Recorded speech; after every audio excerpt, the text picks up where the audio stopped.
यहाँ पे डोमेन और रेंज निकालना है कॉस इनवर्स का।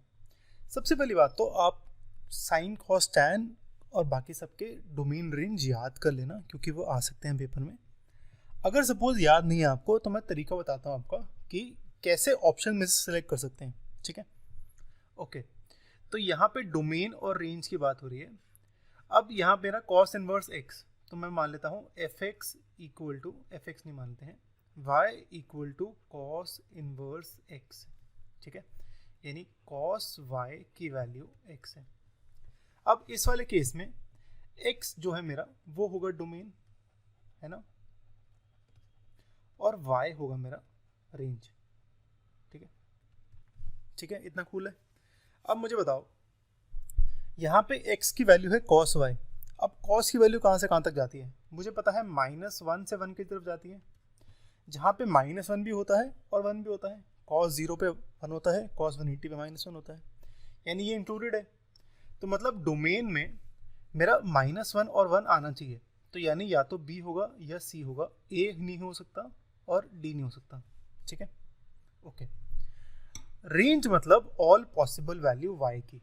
ठीक है, अब देखो यहाँ पे y के लिए मैं वो वाला इंटरवल लूंगा जहाँ पे -1 to 1 की सारी वैल्यूज किस एंगल पे मेरी -1 से 1 की वैल्यू सारी इंक्लूड हो रही है।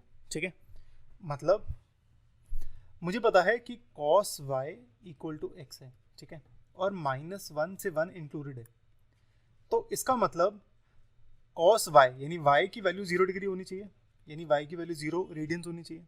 ऐसे ही y की वैल्यू 180 डिग्री होनी चाहिए और y की वैल्यू यानी पाई रेडियंस होनी चाहिए। ठीक है, क्योंकि ये होनी चाहिए, क्योंकि cos की वैल्यू -1 से 1 के बीच में है, जहाँ पे -1 और 1 इंक्लूडेड है। मतलब 0 भी इंक्लूडेड होना चाहिए, पाई भी इंक्लूडेड होना चाहिए।